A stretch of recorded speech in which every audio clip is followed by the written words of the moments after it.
الحمدللہ رب العالمین والصلاة والسلام علی رسولہ الکریم وعلی آلہ وصحبہ ومن تبعہم بإحسان الی یوم الدین اما بعد فاعوذ باللہ من الشیطان الرجیم بسم اللہ الرحمن الرحیم فإن آمنوا بمثل ما آمنتم به فقد اہتدوا صدق اللہ و مولانا العظیم۔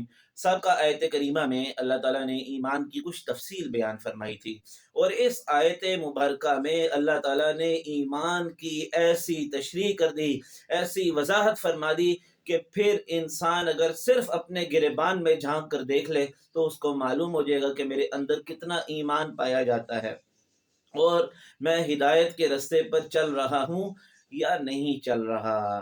اللہ تعالیٰ کیا فرما رہے ہیں؟ فَإِنْ آمَنُوا، اگر وہ ایمان لائے۔ کون سا صیغہ ہے؟ جمع مذکر غائب، یعنی اس میں یہودی بھی شامل ہیں، اس میں عیسائی بھی شامل ہیں، اس میں مشرکین بھی شامل ہیں، اور وہ میں اور بھی بہت سارے لوگ شامل ہیں جن کا تذکرہ ہم آگے انشاءاللہ کریں گے۔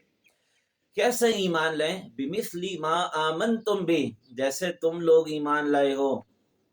تم لوگ کون مراد ہیں؟ کس سینیریو میں قرآن نازل ہو رہا ہے؟ جب یہ سمجھ لے تو یہ تم لوگ بھی سمجھ میں آ جاتا ہے۔ اللہ تعالیٰ نے صرف نبی کریم صلی اللہ علیہ وسلم کے ایمان کو معیار نہیں بنایا، بلکہ آپ صلی اللہ علیہ وسلم کے صحابہ کے ایمان کو بھی معیار بنا رہے ہیں۔ صرف اور صرف اس آیت کو اگر انسان سمجھ لے تو یہ قضیہ حل ہو جاتا ہے۔ آمنتم، یہ جمع کا صیغہ ہے۔ اگر صرف آپ صلی اللہ علیہ وسلم معیار حق ہوتے تو فرماتے آمنتا، کیا نبی صلی اللہ علیہ وسلم جیسے تم ایمان لائے ہو ویسے یہ لوگ ایمان لیں؟ نہیں، اصل جو امتحان دے رہے ہیں وہ تو صحابہ ہیں، وہ تو امت ہے، وہ تو عام لوگ ہیں۔ چنانچہ صحابہ اکرام رضی اللہ عنہم کے ایمان کو ہمارے لیے سیمپل بنا دیا، وہ معیار بنا دیا۔ کیسے معیار بنا دیا؟ میں نے پہلے عرض کیا کہ یہاں یہودی بھی مراد ہیں، عیسائی بھی مراد ہیں، مشرکین بھی مراد ہیں، اور ان سب کا کلیم یہ تھا کہ ہم ایمان لے کر آتے ہیں، ہم مومن ہیں، لیکن ان کے ایمان میں کجیاں ہیں، ان کے ایمان میں کمیاں ہیں۔ وہ کمیاں کیسے دور ہوں گی؟ جب بمثل ما آمنتم بھی، جب وہ صحابہ اکرام رضی اللہ عنہم جیسا ایمان لائیں گے۔ فرق کیا ہے؟ یہودیوں اور عیسائیوں نے اپنے پیغمبروں کا مرتبہ اتنا بلند سمجھ لیا، اتنا بلند کر دیا کہ شرک کی حد تجاوز کر گئے۔ یہودیوں نے کہا وقالت الیہود عزیر ابن اللہ، کہ حضرت عزیر علیہ السلام اللہ کے بیٹے ہیں۔ وقالت النصارى المسیح ابن اللہ، عیسائیوں نے کہا کہ حضرت عیسیٰ علیہ السلام اللہ تعالیٰ کے بیٹے ہیں۔ تو اللہ تعالیٰ فرما رہے نہیں، ایسا ایمان قابل قبول نہیں ہے۔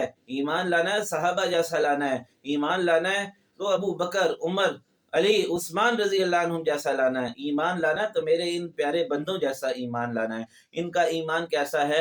ان کا ایمان ایسا ہے کہ اپنے نبی صلی اللہ علیہ وسلم کے لیے اپنی جان بھی قربان کر سکتے ہیں، اپنا گھر قربان کر سکتے ہیں، اپنی آل اولاد قربان کر سکتے ہیں، اپنے والدین قربان کر سکتے ہیں، اپنا سب کچھ لٹا سکتے ہیں۔ وہ نبی کریم صلی اللہ علیہ وسلم کو افضل البشر مانتے ہیں، سید البشر مانتے ہیں، رحمت للعالمین مانتے ہیں، اور بشیرن و نذیرہ مانتے ہیں۔ اللہ تعالیٰ کی طرف سے بھیجے گئے پیغمبروں میں سب سے افضل نبی صلی اللہ علیہ وسلم کو تسلیم کرتے ہیں، لیکن شرک نہیں کرتے ہیں۔ آپ صلی اللہ علیہ وسلم کا رتبہ اتنا بلند نہیں کرتے کہ اللہ تعالیٰ کی صفات کو آپ صلی اللہ علیہ وسلم پر لاگو کرنا شروع کر دیں۔ اللہ تعالیٰ کی صفات جو ہیں وہ کمال کے درجے میں پائی جاتی ہیں۔ اللہ تعالیٰ ہی عالم الغیب ہیں، اللہ تعالیٰ ہی چھپی اور ظاہری چیزوں کا جاننے والا ہے۔ اللہ کے سوا کوئی عالم الغیب نہیں ہے، لہٰذا کسی اور کو یعنی نبی کریم صلی اللہ علیہ وسلم کو یہ رتبہ دینا کہ آپ عالم الغیب ہیں، یہ حد سے تجاوز کرنا ہے، اور یہ صحابہ کرام رضی اللہ عنہم والا ایمان نہیں ہے۔ اسی طریقے سے مشرکین مکہ وہ بھی یہ دعویٰ کرتے تھے کہ ہم مومن ہیں، ہم ملت ابراہیمی پر ہیں، لیکن وہ بھی ایمان صحیح طریقے سے نہیں لے کے آتے تھے۔ وہ فرشتوں کو اللہ تعالیٰ کی بیٹیاں کہا کرتے تھے۔ تو اللہ تعالیٰ فرما رہے نہیں، ایسا ایمان نہیں لے کے آنا، بلکہ ایسا ایمان لانا ہے جیسے میرے صحابہ اکرام رضی اللہ عنہم لے کر آئے ہیں۔ اسی طریقے سے وہ لوگ جو صحابہ اکرام رضی اللہ عنہم کو دین کا حصہ نہیں سمجھتے، جو ان کی تعلیمات کو دین کا حصہ نہیں سمجھتے، بلکہ اس سے بڑھ کر صحابہ اکرام کا انکار کرتے ہیں، تبرہ کرتے ہیں، ان کو برا بھلا کہتے ہیں، ان پر الزامات لگاتے ہیں، ان کا محاسبہ کرتے ہیں، ان سب کے لیے بھی اس میں جواب ہے کہ اگر تم نے کامیاب ہونا ہے تو ایمان صحابہ اکرام رضی اللہ عنہم والا لانا ہوگا۔ اور بہت سارے لوگ جو مسلمان ہیں، اپنے آپ کو مسلمان کہتے ہیں اور دین کے داعی کہلاتے ہیں اور دین کے فکر کرنے والے کہلاتے ہیں اور اسلام کا نفاذ کرنا چاہتے ہیں، لیکن وہ لوگ بھی یہ کلیم کرتے ہیں کہ صحابہ معیار حق نہیں ہیں، تو ان کے لیے بھی اس آیت مبارکہ میں جواب موجود ہے کہ اللہ تعالیٰ نے جن کو معیار حق، معیار ہدایت، معیار ایمان قرار دیا ہے، تو تم کیسے اس کا انکار کر سکتے ہو؟ باقی اللہ تعالیٰ نے یہ نہیں کہا کہ صحابہ کرام رضی اللہ عنہ سے غلطیاں نہیں ہوں گی، غلطیاں ہوں گی، لیکن اللہ تعالیٰ نے سب کو معاف کر دیا، اور نبی کریم صلی اللہ علیہ وسلم سے بھی فرما دیا کہ آپ بھی ان کو معاف کر دیجئے، کیونکہ اللہ تعالیٰ خود بھی معاف کرنے والے ہیں اور معاف کرنے والوں کو پسند بھی کرتے ہیں۔ لہٰذا اللہ تعالیٰ کو یہ گوارا نہیں ہے کہ آپ صلی اللہ علیہ وسلم یا صحابہ کرام رضی اللہ عنہم پر کوئی تبرہ کیا جائے، اس لیے کہ یہ ہدایت کا مینار ہیں۔ فَقَدِ اهْتَدَوْا معیار ہدایت ہیں۔ جب صحابہ کرام رضی اللہ عنہم والا ایمان یہ سب لوگ لے آئیں گے تو وہ ہدایت پا جائیں گے۔ وَإِن تَوَلَّوْا اور اگر وہ پیٹھ پھیریں گے فَإِنَّمَا هُمْ فِي شِقَاقٍ تو وہ مخالفت میں چلے جائیں گے، وہ ایک دوسرے سے لڑنے بھڑنے میں چلے جائیں گے۔ فَسَيَكْفِيكَهُمُ اللَّهُ لیکن یہ لوگ تو ہمیشہ رہیں گے۔ وَلَا يَزَالُونَ مُخْتَلِفِينَ سارے لوگ تھوڑی ایمان لیں گے۔